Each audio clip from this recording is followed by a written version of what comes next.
Hello babe, how is the body today? I hope you are doing amazing. Welcome back to my channel and I'm back with a new story. If you are new to my channel, I'm Vera, but you can call me V, and I share amazing stories. And so if this is something you love, please subscribe and like this video, and don't forget to turn on the notifications so that when I post, you'll be notified immediately. Today's shout out goes to Selena Okran 7609, Abigail Apia 8054, and Patience Eddie 820. They were the first people to comment on my last video. Thank you so much for the support, babes. You know I love you. And now relax, get comfortable, and let's get right into it. When I lost my mom at the age of 6, my whole world turned upside down. She died in a car accident on her way back from town. 1 minute, I was waiting for her to come home, and the next, I was sitting in the living room while adults whispered and cried. I didn't understand it then.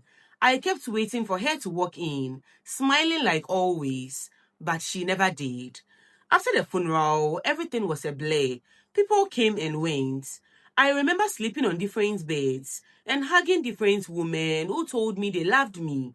But the only person I truly heard was my aunt. She was 19, barely an adult herself, but she knelt beside me, wiped my tears, and whispered, "I will take care of you now. You are safe with me."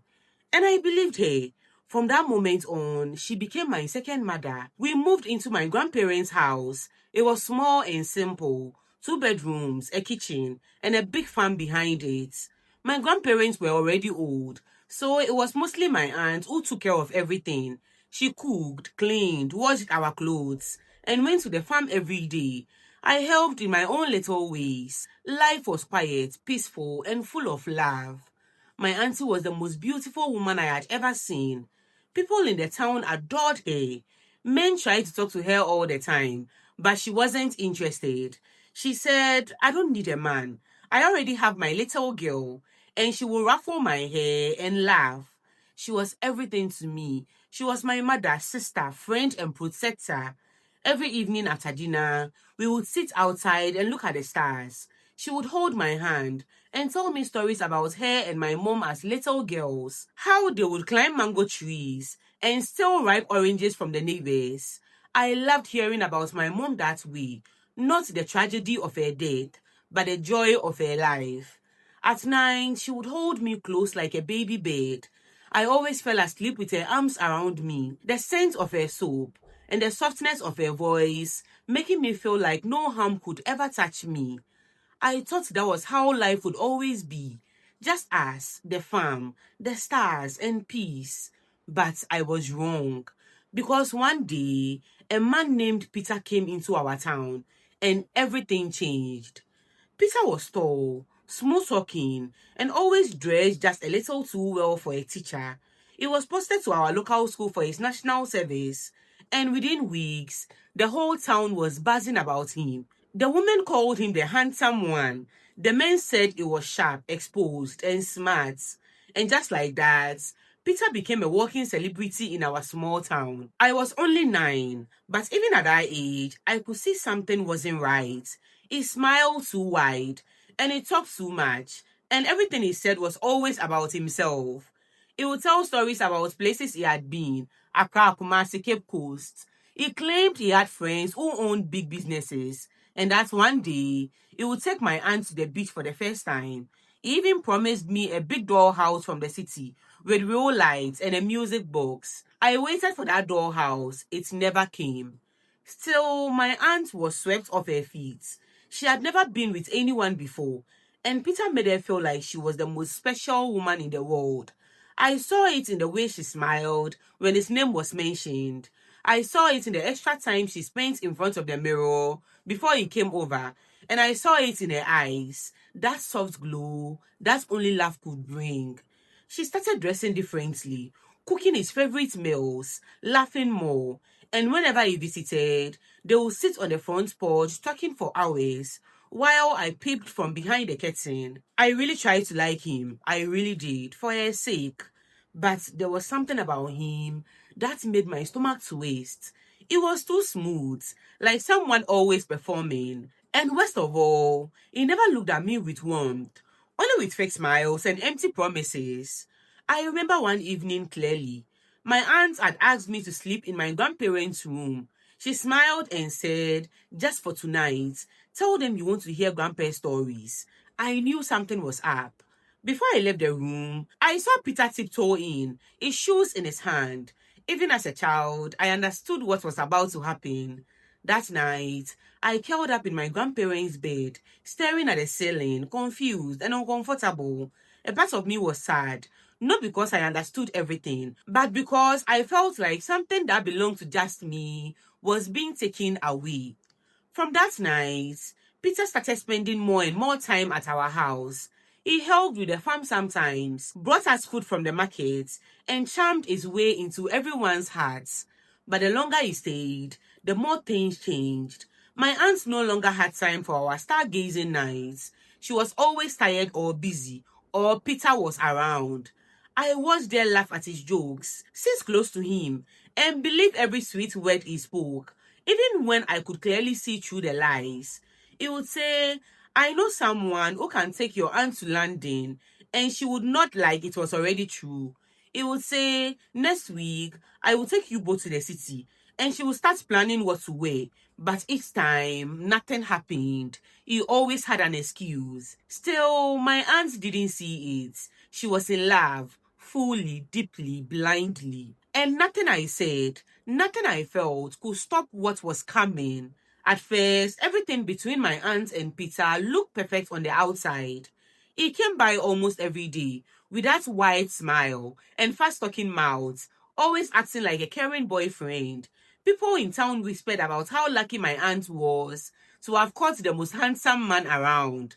But it didn't take long before the whispers turned into something else. One morning, a woman stormed into our compound like thunder.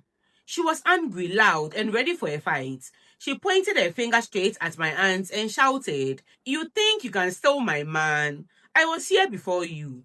I stood frozen, confused and scared.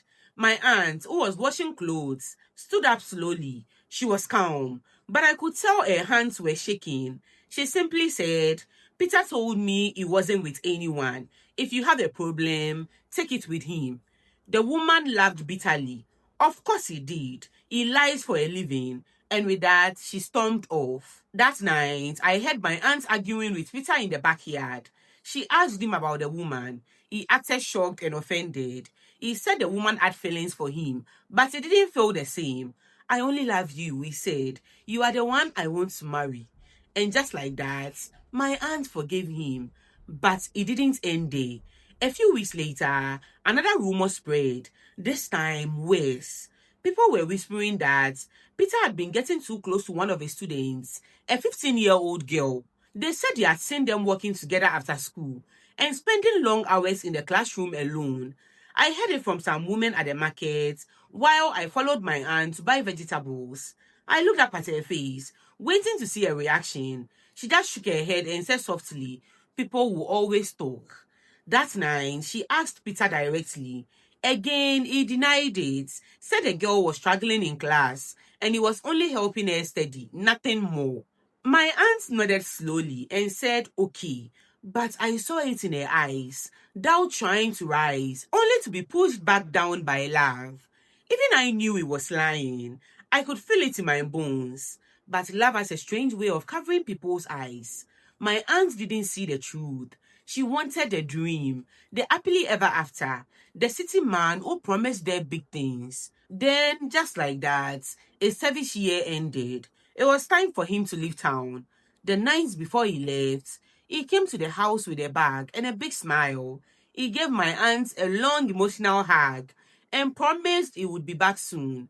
He knelt beside me and said, "Take care of your aunt for me. I will send for you both once I settle in the city." He left the next morning. At first, he called every day.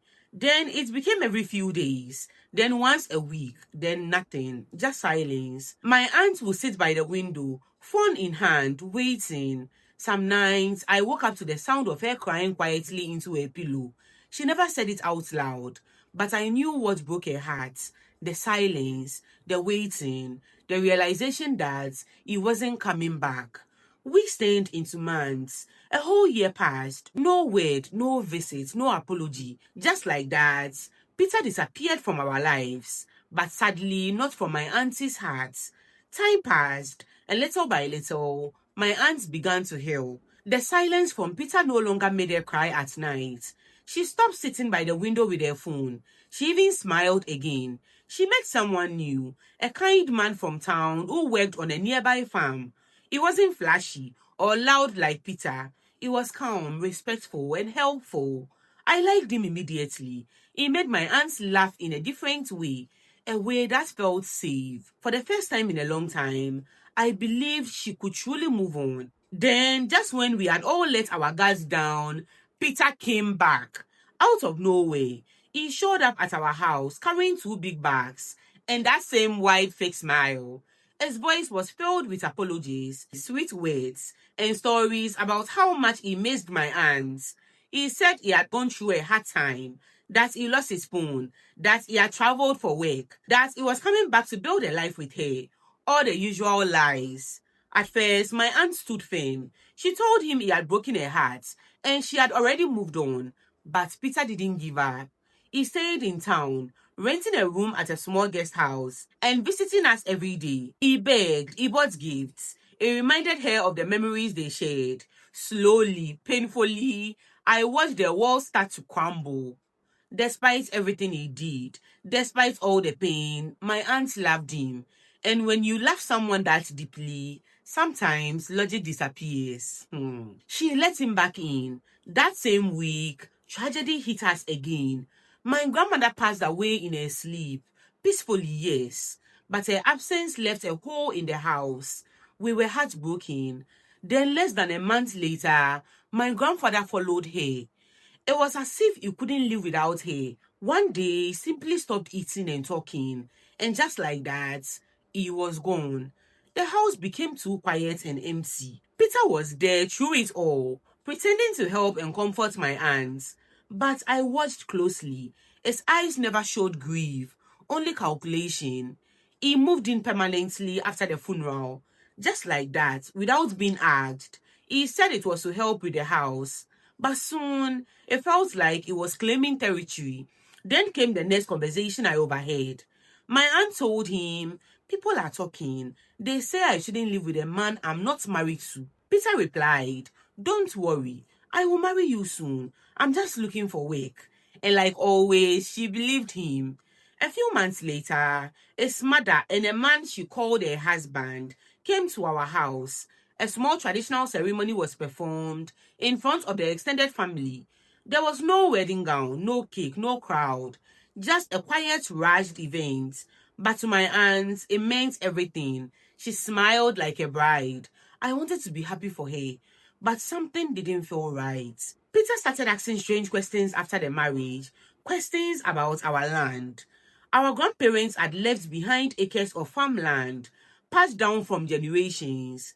It was our only treasure, the source of our food, our memories, and our pride. Peter said he knew some people who were ready to buy a portion of it for a good price. He said it was too much land for my aunt to handle alone, that the money would change our lives. My auntie refused at first, but Peter was patient. He talked about it day after day, planted the idea into every conversation. Slowly, she gave in and sold 1/3 of the land.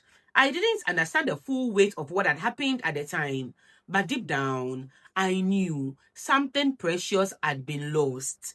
After my aunt sold the first portion of our land, things started to change. Peter became even more confident, walking around like he was the head of the family. He said the sale was a smart move and told my aunt they should sell more. He claimed he had friends who were begging to buy it, that they would give a good price, and the money could help us build a better future. My aunt was hesitant at first. She kept saying, "This is our family land. My parents left it for us." But Peter was patient and clever. He talked and talked until a maybe became a yes. And just like that, we sold another part. Then he started complaining about our house, the one my grandparents built with their bare hands. He said it was too old, too small, and not fitting for a family with a future. I still remember his words. Let's build something better. A new house in a nicer part of town. My aunt wanted a fresh start, and Peter gave her dreams to chase. He handled everything, found the land, spoke to the builders, controlled all the money. Soon, we sold the family house too. The home that had held our laughter, our memories, our roots, gone. We moved into a 3-bedroom house Peter helped build. It was in a quieter neighborhood, far from town. Everything looked shiny and modern, but to me, it felt cold, empty, like a stranger's house. It didn't feel like home. I was around 14 at the time, but I could already see the truth behind Peter's smooth words. I just didn't have the proof. Until one day, I overheard a man at the market talking to my aunt. She had mentioned the price at which Peter's friend bought our land, and the man's face changed. You sold it for that small amount, he asked. That land is worth 10 times more. You were robbed. My aunt went quiet. That was the moment I saw it, the doubt in her eyes, the realization that she may have been tricked. But she didn't say a word. She just nodded slowly, like she was trying to keep herself from falling apart. Peter had handled all the transactions. He made sure everything went through him. He said it was easier that way, that he had connections. But now it was clear he had lied. He sold the land for far more than he told my aunt and kept the rest of the money for himself. All of it.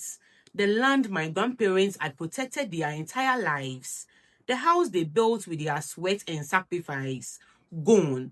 I wanted to scream, but what could I say? My aunt had trusted him, loved him, given him everything. And in return, he drained her of all she had left. And the worst part, he smiled through it all like he had done us a favor. It was time to go to secondary school, and before I left for boarding school, my aunt gave me the happiest news. She was 4 months pregnant. Her face lit up when she told me. She held my hands and said, "You are going to be a big sister." I cried tears of joy. After everything we had lost, I truly believed this baby was a blessing, a new beginning. She looked happy again. She glowed. She sang around the house, folded tiny baby clothes, and whispered to her belly when she thought no one was watching. For the first time in a long time, I saw hope in her eyes. I told her I didn't want to leave. I wanted to stay and help her, but she said no. You have worked so hard to get into this school. I will be fine. I have Peter. I believed her. When I came home for vacation 3 months later, she was 7 months pregnant. But something was different. She looked tired, not just physically, but deep inside. Her eyes were dull. Her smile was weak. Her conversations with Peter were sharp and cold. I could feel the tension. There was a distance between them that hadn't been there before. I asked her if she was okay. She nodded, said she was fine, but I knew she was lying. Before I left again, I offered once more to stay with her, but she held my face gently and said, "You don't need to worry about me. Just go and do well. Peter will be here." So I left. And then it happened. I was in school preparing for midterms when I got the worst news of my life. My aunt had gone into labor alone.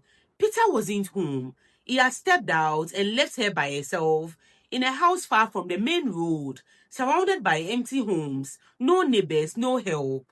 She tried calling Peter, he didn't answer. She tried calling a family member, but they were far away. With no one to help her, she crawled, yes, crawled, from the house to the roadside in pain and panic, holding her belly and crying for help. She passed out on the side of the road.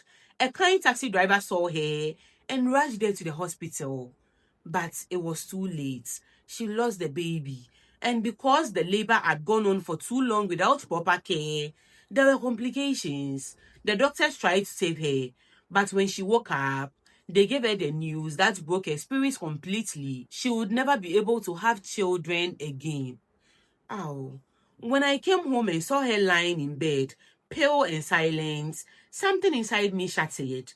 My aunt, the woman who had held me through every pain, was now broken in the deepest way. Peter came to the hospital later that day, acting confused, saying his phone was on silent because he was in a business meeting. a business meeting, while his pregnant wife was crawling on the floor, bleeding and begging for help. I was furious. I couldn't understand how someone could be so careless, so heartless. My aunt didn't speak a word to him that day, but she didn't have to.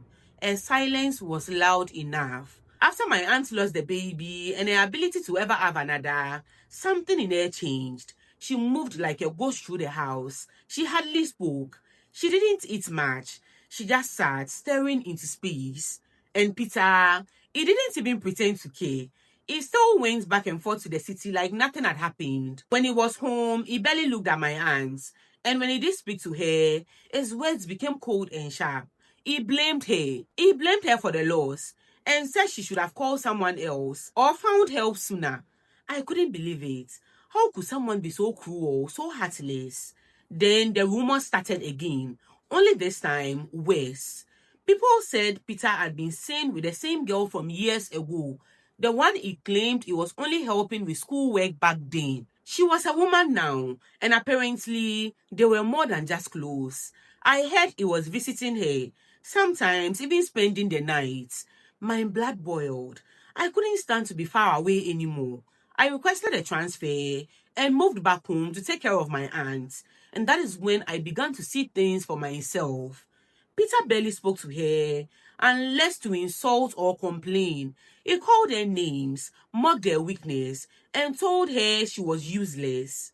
He stopped giving her money, and when she asked for help to buy medicine, he shouted, "Am I your nurse?" But what really made my skin crawl was how he started acting toward me. It began with compliments, harmless at first. "You have grown so fast. You are becoming a beautiful woman." But then he started saying things that didn't feel right. He stood too close, watched me too long. His eyes made me uncomfortable. I started locking my door at night. And then one night, he came into my room. He sat on the edge of my bed, leaned in close, and whispered something that made my heart stop. He said, "I can't stop thinking about you." I froze. He reached out to touch me, but I backed away fast and shouted, "If you touch me, I will scream." His face twisted. He called me ungrateful, stormed out of the room, and slammed the door. I couldn't breathe. I stayed up the entire night, trembling under my blanket. The next morning, I told my aunt everything, every word and every touch, every sick look he gave me. She didn't say anything for a long time. She just pulled me into her arms and cried. "I'm so sorry," she whispered. "I should have protected you better, but I will fix this, I promise." And somehow she did. From that day on, Peter stopped looking at me. He avoided me. He didn't talk to me. He stayed out of my way completely. But he became even more bitter toward my aunt. He shouted over small things, threw insults like daggers, that I wasn't his child, so why should he feed me? We had no farm left, no house of our own, no savings, and now no baby. My aunt had given everything to this man, and he was still destroying her piece by piece. Then came the final blow. He told her we had one man to leave his house. Yes, his house. Even though the house was built from the money my aunt got from selling her family land, he had only put his name on the documents. He had shown her fake papers before with her name on it. He had lied to her, tricked her. The land, turns out it wasn't sold to a friend. Peter sold it for 10 times the amount and kept the rest. He used that money to build a mansion for his real family, his parents and siblings in another town. He had been playing us from the beginning. I couldn't believe it. I went to him myself. I begged him. I got on my knees. I cried, "Please, she's sick. We have nowhere to go. Just let her stay." He looked me in the eyes and said coldly, "I am not going to waste my life on a barren woman and a child that is not mine. Get out of my sight." That moment broke something in me, and it destroyed my aunt. She walked into the room just as he said it. She didn't cry, she didn't scream. She just stood there, silent. And in her silence, I saw something new. The sadness vanished, and I saw strength. She walked out of that room without a single word. And from that day, she started changing. She stopped waiting and pleading. Something dark, quiet, and powerful was rising inside her. Everything we thought we had was gone. My aunt sat in silence for hours that day. She didn't eat. She just stared at the wall, her eyes blank. And then something shifted. That night, she came into my room thinking I was sleeping. She kissed my forehead and left the room. I couldn't sleep. I got up to drink water, and through the small window, I saw her outside. It was around 3 a.m. She was barefoot, wearing an old wrapper. In her hands, she held something. I couldn't see clearly what it was. She dug a small hole under a tree at the edge of the house and buried it. She stood there for a long time after, not moving, just looking up at the sky. I never asked her what it was. The next morning, she asked me to pack my things. We packed our bags and went to live with my auntie's aunts, a small quiet place on the other side of town. There were no tears when we left. And Peter, he didn't call. He didn't ask. He didn't even care that we were gone. But soon after that, strange things started happening. At first, we heard his family house in the city caught fire. Everything inside burned to ashes. Clothes, furniture, documents gone. No one knew how the fire started. It just happened, just like that. Then Peter fell sick. At first, it was small things, headaches, tiredness, body pain. But then it got worse. Within weeks, he was completely bedridden, couldn't walk, couldn't feed himself, couldn't even speak clearly. People said no doctor could explain what was wrong. No medicine was working. Then a new problem came knocking. A man from the city came looking for Peter, angry and loud. He claimed Peter owed him a huge sum of money. And when they found out Peter was too sick to move, he forced Peter to sign over the house as collateral. Peter had no choice. The man threatened his mother. He had to do it. Within 3 months, Peter lost his health and his house. Everything he had stolen, lied for, and built with deception, gone. Then one day, a message came. Peter wanted to see my aunt. His mother begged us. She said a spiritual man told them the only way Peter might get better was to beg the person he hurt most. She believed that person was my aunt. I didn't want to go, but my aunt agreed. When we arrived, Peter was lying on a thin mattress in a dark room. He looked like a shadow of himself, thin, weak, barely breathing. His mother held my aunt's hand and knelt. Please, she cried, forgive my son. Peter tried to speak, but couldn't form full words. He looked like he was begging with his eyes. I stood by the door, watching in silence. And then something happened I will never forget. My aunt stared at Peter for a long moment. Then she laughed. So this is why you called me here, she asked. To forgive you. She stepped closer, shook her head and said, no, I won't. I'm too busy now. I don't have time for this nonsense. Then she turned toward the door. But before leaving, she paused, looked over her shoulder, and said something that made the room go still. You've not seen anything yet. You think you are smart. Just wait and see. Then she clicked her tongue and walked out. That day, I didn't recognize her. She wasn't the same woman who once cried herself to sleep over Peter. She had become something else now, strong, unshaken, and silent in power. Peter died not long after we visited him. Just like that, he was gone. No long speeches, no grand farewell. His mother wailed, and some people in town whispered that it was a spiritual punishment. Others said it was karma. But as for us, we said nothing. We had no words left. The house he stole from us, it was taken by the man he owed. Just like that, Peter's family was thrown out. No home, no power. All his tricks and lies had come full circle. At first, I was heartbroken. We had nothing. No land, no house, no child. Nothing from my grandparents' hard work had survived. Peter had taken everything and left us with pain. But then something happened. Something no one saw coming. My aunt became rich. Almost overnight. I don't know how it started. All I know is that one week she was selling vegetables in a small market stall. And the next, she had bought a huge plot of land across town. She built a beautiful house, 3 stories, painted white with gold edges and strong iron gates. It stood like a palace. Then she started farming again, on a bigger scale than ever. Vegetables, maize, cassava, tomatoes. Soon she added poultry and even fish farming. People came from far away to buy from her. And she didn't stop there.